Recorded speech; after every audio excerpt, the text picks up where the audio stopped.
Welcome to reviewing the Ultimate Hybrid to Kill in Dominance 2.0, made by Goji Center. We are halfway there. Gonna kill the pale bitch. Now, if we saw last video, we have 4 contestants. I forgot who they are. But fuck it all the way. Let's see the video and see who's gonna kick some fucking ass. Here we go. Today on Goji Center, Hello. we return to put an end The to the great most chaotic Hybrid war on War. the internet. After a call to bring forth a champion to take on the animal currently known as Indom 2.0, more than 1,600 brave geneticists unleashed their creations. Many perished. Many found themselves in the Hall of Shame. Some were well built, but only the best of the best will make it to the dreaded stage of facing the pale horse of extinction.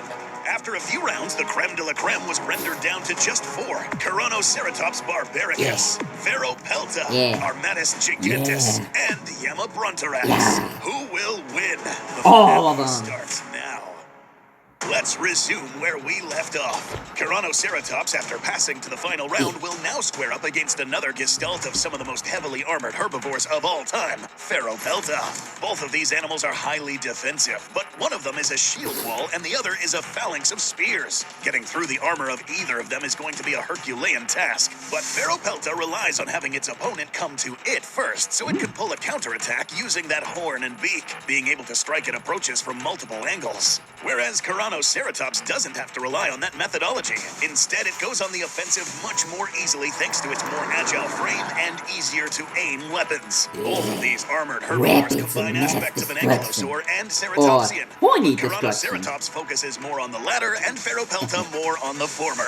Definitely solid choices considering both types of herbivores had to deal with large tyrannosaurs for millions of years towards the end of the Cretaceous. Both of them have a formidable set of jaws that can grapple and potentially hamstring their opponent with a direct bite to the limbs. Both have other assets to call upon, such as the spiky armor and larger frill on Ceratops, making attempts by a 2.0 to climb on top of it or target the neck a fool's errand. Whereas its iron-hided ally bears an alarming threat display to confuse an enemy, and overlapping armor for a near impenetrable defense on its back. Two of the differences between them is the types of horns and tail-borne weapons they employ. Numerous ceratopsians experimented with different styles of horns. Some for chiefly display, some were primarily for competing against their own kind, and some would have been unwieldy against a predator. The nasal horn of Veropelta can still be plenty lethal, but it would be more effective swung upwards to try and stab at an opponent attempting to get past the head and on top of its armored adversary. Meanwhile, the large brow horns of the Ceratops might not be as effective when swung up, but they can be used to fence, stab, and be employed as a lance in a charge more effectively. Ankylosaurs also experimented with a wide variety of armor and weapons. Some of these prioritize defense as the best offense. Others might have been focusing more on size for their defense and use their clubs against their own kind. And others still might have focused on predator defense. The primary contributor to the tail of Veropelta, an Odontosaurus, is a dark horse pick, but a study of the mechanics for its sledgehammer tail found an ideal design for delivering crushing hits on a strike. More so than the Ankylosaurus-like club on Ceratops that could be swung about quickly, but would have lacked as much striking force. So, these two are neck and neck in so many categories, but the fight methodology for this round will win the day. One of these two is near second to none in defensive fighting, but the other one trades away some of that for better offensive capability. The tail strikes are a superb weapon, but are best done from a grounded stance, waiting for the enemy to come to it. Whereas the more accentuated horns of the other hybrid can be used both defensively and offensively. Being able to pick and force the fight against the 2.0 might prove critical. Ceratops doesn't need to be faster than the 2.0 to chase it down. It just needs to keep up with it enough to not allow its atrocious adversary the chance to rest in between skirmishes. Go in for your full name. This contest is set in, that's important. Veropelta would be suitable for rumbles in the jungle, and would be the perfect choice for a flank guard in between skirmishes. But for that full frontal charge, it'll be the shield behind the spear that is Ceratops. The elite horned menace pours its way to the finale. The other semifinal features Ooh, get Armatus stomped Gigantes on. evaluated against Yamabrontarax. This matchup is a perfect contrast. A Hadrosaur Gestalt made by hybridizing numerous contributors and named for a legendary hybrid hero king, contrasted with a simple sauropod design whose power is anything but simple by being built upon possibly the most powerful titan to ever walk the earth. Now, had this been a competition where the hybrids were fighting each other, this would have been a war for the ages. God King against Towering Titan. But it would end with a pretty well-defined winner. Armatus Gigantes is an absolute juggernaut of a combatant and would handily wipe the floor with potentially scores of rabid attackers. However, in the scenario we have, the Tower of Power does have one weakness, in that any engagement has to be on its opponent's terms. The 2.0 can keep a trotting pace and handily outrun its opponent, keeping a distance and only rushing in for hit-and-run attacks or attempting to climb onto its titanic opponent. Make no mistake, Armatus Gigantes absolutely would win a majority of the battles where it got pitted against the 2.0 on neutral ground. It's even one of the few hybrids that could conceivably fight off multiple attackers at the same time and still have a very good chance at winning.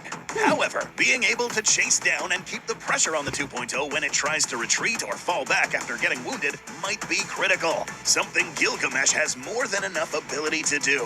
Had Armatus been somewhat lighter and kept up a consistent pace better, this very close contest would have been tilted the other way. Gilgamesh still has more than enough mass and strength to crush his opponent, the intelligence to keep up with its strategies, and still has the agility and nimbleness to chase it down if it has to. It wouldn't be reliant on waiting for its opponent to come to it. When the hybrid teams are turned loose against the 2.0 hordes, Armatus Gigantes will prove to be a critical flagship for the team to rally around. The Hulk of the squads as the heavy assault tank. But its Hadrosaur comrade will be the one leading the charge from up front. Gilgamesh makes it onward to the finale.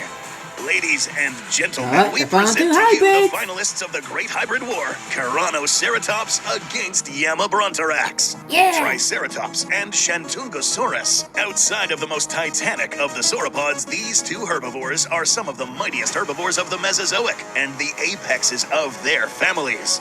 And both of them went against two of the largest tyrannosaurs to ever exist. Both of these combatants are armed and armored from head to tail, with two of the strongest jaws, powerful but agile bodies, excellent reach, and robust defenses.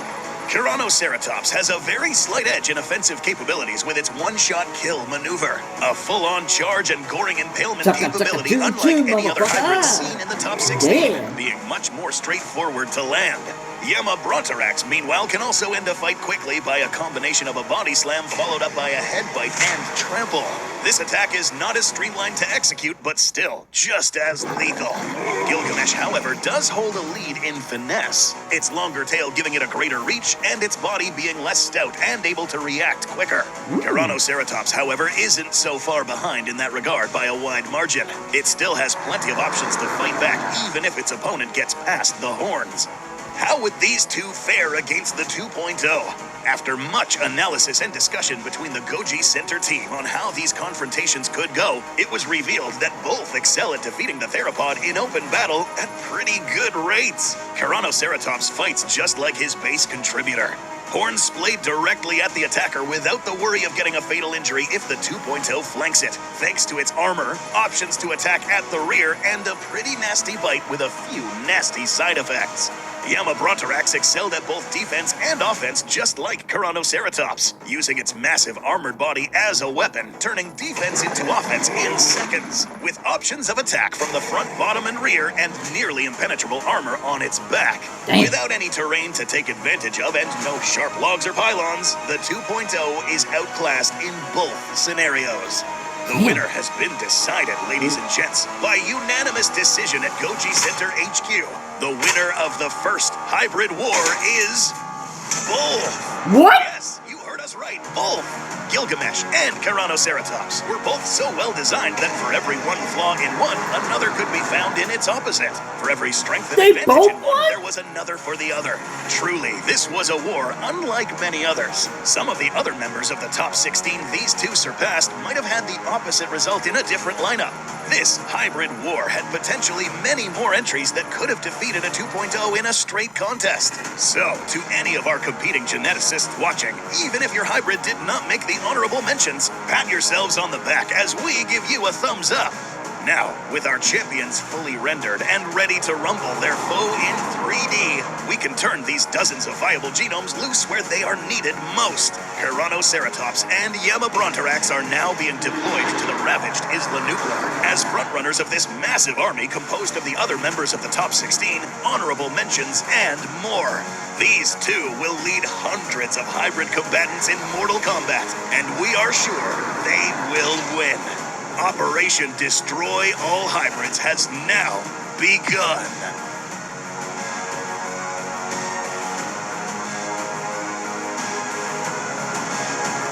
Okay then. So, not only do we see the winners, it's two of the hybrids. Damn. I was not expecting that we get two definitive winners. And well, as you guys know, we will be ready for that animation video to come out from Goji. I'll see you guys next time. Bye bye.